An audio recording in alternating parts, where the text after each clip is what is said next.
ഇടതുപക്ഷത്തിൻ്റെ കരണത്തേറ്റിയ കനത്ത പ്രഹരമാണ് ഈ തദ്ദേശ സ്വയംഭരണ തെരഞ്ഞെടുപ്പ് ഫലം എന്നുള്ള കാര്യത്തിൽ നമുക്ക് രണ്ടാമതൊന്നും ആലോചിക്കേണ്ട കാര്യമേയില്ല. വലിയൊരു താക്കീതാണ് LDFന് കൊടുത്തിരിക്കുന്നത്. ഒരുപക്ഷെ 3-4 മാസം കഴിഞ്ഞ് വരുന്ന അസംബ്ലി തെരഞ്ഞെടുപ്പിലേക്കുള്ള ചൂണ്ടുവലയാണെന്നും ഇതൊരു സെമി ഫൈനൽ റിസൾട്ടാണെന്നും സകല രാഷ്ട്രീയ നിരീക്ഷകരും അല്ലെങ്കിൽ ഇടതുപക്ഷവും വലതുപക്ഷവും ഒക്കെ UDF പോലും പ്രതീക്ഷിക്കാത്തത്ര ഒരു വിജയത്തിലേക്കാണ് അവരെത്തിച്ചേർന്നിരിക്കുന്നത്. കാരണം കഴിഞ്ഞ 2020 LDFന് എന്താണോ വിജയം കിട്ടിയത് ആ വിജയം ഇപ്പോൾ UDFന് കിട്ടിയിരിക്കുന്നു. LDF UDFൻ്റെ ഭാഗത്തേക്ക് മാറിയിരിക്കുന്നു.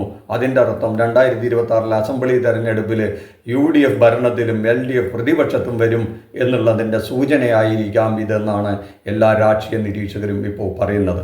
അതിൻ്റെ കൂട്ടത്തിൽ BJPയുടെ അതിശക്തമായ പ്രകടനവും നമ്മൾ കാണണം. ഇതിന് അടിസ്ഥാനപരമായ രണ്ട് കാരണങ്ങളാണുള്ളത്.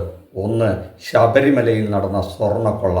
അതിന് 2 ഇടതുപക്ഷ നേതാക്കൾ കൂട്ടുനിന്നു എന്ന് ഇവിടുത്തെ കേരള ജനത വിശ്വസിക്കുന്നു. വിശ്വാസി സമൂഹം മാത്രമല്ല, ഹിന്ദുക്കൾ മാത്രമല്ല, എല്ലാ ജനങ്ങളും എല്ലാ വോട്ടർമാരും അവർക്കത് സഹിക്കാൻ പറ്റില്ല. അതുകൊണ്ടാണ് ഇത് 2019 ശബരിമലയിലെ സ്ത്രീ പ്രവേശനവുമായി ബന്ധപ്പെട്ട് LDFന് ഒരു താക്കീത് കൊടുത്തപ്പോൾ അന്ന് കരഞ്ഞാക്ഷേപിച്ചപ്പോൾ അടുത്ത തെരഞ്ഞെടുപ്പിൽ അവരെ ഭരണത്തിൽ തിരിച്ചു കൊണ്ടുവന്ന അതേ ജനത ഇപ്പോൾ വീണ്ടും ഈ സ്വർണ്ണക്കൊള്ളയ്ക്ക് കൂട്ടുനിൽക്കാൻ ഇവിടുത്തെ കേരള ജനതയെ കിട്ടില്ല എന്നവർക്ക് മനസ്സിലായി.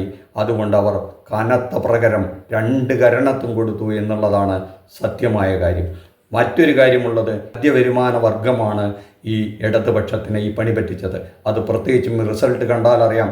നഗരപ്രദേശങ്ങളിലെ, പട്ടണപ്രദേശങ്ങളിലെ, ഗ്രാമപ്രദേശങ്ങളിലെ മധ്യവിഭാഗം, മധ്യവരുമാന മാർഗം ഇടതുപക്ഷത്തിനെ കൈയൊഴിയുന്നു. അവർ BJPയിലേക്കും കോൺഗ്രസിലേക്കും മാറിപ്പോയി വോട്ട് ചെയ്തു എന്നുള്ളതിൻ്റെ ഉത്തമ ഉദാഹരണമാണ് ഈ ഓരോ സ്ഥലത്തും നടന്ന ബ്ലോക്കായാലും പഞ്ചായത്തായാലും മുനിസിപ്പാലിറ്റിയിലായാലും കോർപ്പറേഷനായാലും നമ്മൾ കണ്ടത്. ഈ വസ്തുത ഇടതുപക്ഷം എന്ന് തിരിച്ചറിയുമെന്നറിയില്ല. മധ്യവരുമാനക്കാരുടെ അനുഭവിക്കുന്ന നിരവധി പ്രയാസങ്ങളുണ്ട്. അവരുടെ പ്രയാസങ്ങളെ കണ്ടറിയാൻ ശ്രമിക്കാത്തത് മൂലമാണ് അവർക്ക് എല്ലായിടങ്ങളിലും ഈ തിരിച്ചടി നേരിട്ടത് എന്നുള്ളതാണ് ഒരു വിഷയം. ഈ 2 വിഷയങ്ങളാണ് യഥാർത്ഥത്തിൽ LDFൻ്റെ ഈ ദയനീയ പരാജയത്തിന് വഴിവെച്ചത് എന്നുള്ള കാര്യത്തിൽ തർക്കമേയില്ല. അത് ഇനി മറ്റെവിടെയും പോയിട്ട് ഏത് ജോത്സ്യൻ്റെ അടുത്ത് പോയിട്ട് നോക്കേണ്ട കാര്യമില്ല. ഏത് താത്വിക ആചാര്യനിരുന്ന് ക്ലാസ് എടുത്തു കൊടുത്താലും ഈ 2 വിഷയങ്ങളാണ് നടന്നിരിക്കുന്നത്. ഒന്നും കൂടെ പറയാം, ശബരിമല അയ്യപ്പൻ്റെ സ്വർണം കെട്ടത് കേരളത്തിലെ ഒരു വോട്ടറും സഹിച്ചിട്ടില്ല, ഒരു വിഭാഗക്കാരും സഹിച്ചിട്ടില്ല. കേരളത്തിലെ ഏതാണ്ട് 50% വരുന്ന ഇടത്തരം വിഭാഗത്തെ, മധ്യവരുമാനക്കാരെ അല്ലെങ്കിൽ മിഡിൽ ക്ലാസ്സിനെ അവഗണിച്ചു ഈ സർക്കാർ എന്നുള്ളതാണ് മറ്റൊരു കാരണം ഈ പരാജയത്തിൻ്റെ എന്നുള്ള കാര്യത്തിൽ നിസ്സംശയം നമുക്ക് പറയാൻ പറ്റും. ഒറ്റ നോട്ടത്തിൽ ഇതുവരെ പുറത്തു വന്ന തെരഞ്ഞെടുപ്പ് ഫലങ്ങൾ നമുക്ക് വിശകലനം ചെയ്താൽ നേരത്തെ പറഞ്ഞ ഈ 2 കാര്യങ്ങളും വളരെ വ്യക്തമായി നമുക്ക് ബോധ്യമാകും. ഇടതുപക്ഷത്തിൻ്റെ ഈ ദയനീയ പരാജയത്തിനുള്ള കാരണം ഈ 2 വസ്തുതകളാണ്. ശബരിമല സ്വർണ്ണക്കൊള്ളയും 2 ഇവിടുത്തെ ഇടത്തരം ജനവിഭാഗത്തെ അവഗണിച്ചതുമാണ്. വളരെ താഴേക്കിടയിലുള്ള വരുമാനം കുറഞ്ഞവർക്ക് വീട് വെച്ചു കൊടുത്തു, അല്ലെങ്കിൽ പെൻഷൻ വർദ്ധിപ്പിച്ചു എന്നൊക്കെ ഉള്ളതിന് അവർ ഉപകാരം ചെയ്തിട്ടുണ്ട്. മണിയാശാൻ പറയുന്ന പോലെയല്ല, അവരെല്ലാം വോട്ട് ചെയ്തിട്ടുണ്ട് ഇടതുപക്ഷത്തിന്. അതുകൊണ്ടാണ് വളരെ ദയനീയമായ തോൽവിയില്ലാതിരുന്നത്. എന്നാൽ ഒരു കാലഘട്ടത്തിൽ വളരെ താഴെ കിടന്നവർ ഇന്നെല്ലാം ഒരു മധ്യവരുമാനം മാർഗ്ഗക്കാരായിരിക്കുന്നു. അവരുടെ ആവശ്യങ്ങൾ ഡിഫറൻ്റാണ്, അവരുടെ പ്രയാസങ്ങൾ ഡിഫറൻ്റാണ്, അവർക്ക് ജീവിതം നിലവാരം അവരുടെ വ്യത്യസ്തമാണ്, അത്തരം ആൾക്കാരുടെ ആവശ്യങ്ങൾ വ്യത്യസ്തമാണ്. അതെല്ലാം ഈ ഗവൺമെൻറ്റിനെ സമീപിച്ചും അവരുടെ പാർട്ടിക്കാരെ സമീപിച്ചും പറയുമ്പോൾ അവർ ധിക്കാരപരമായാണ് പെരുമാറുന്നത്. ഒരു അധികാരത്തിൻ്റെ ഒരഹന്ത അവരെ ഈ തുടർഭരണം കാരണം ബാധിച്ചിരിക്കുന്നു എന്നുള്ള കാര്യത്തിൽ തർക്കമില്ല.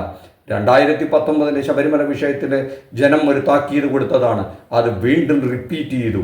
ഒരു ഭരണം കിട്ടിയപ്പോൾ ആ ഭഗവാന്റെ സ്വർണം അടിച്ചെടുക്കാൻ അവർ നേരിട്ട് കട്ടെടുത്തു എന്നൊന്നും നമുക്കറിയില്ലെങ്കിലും അതിന് കൂട്ടുനിന്നു എന്നുള്ളതാണ് ഇതുവരെ പുറത്തു വന്ന വാർത്തകൾ.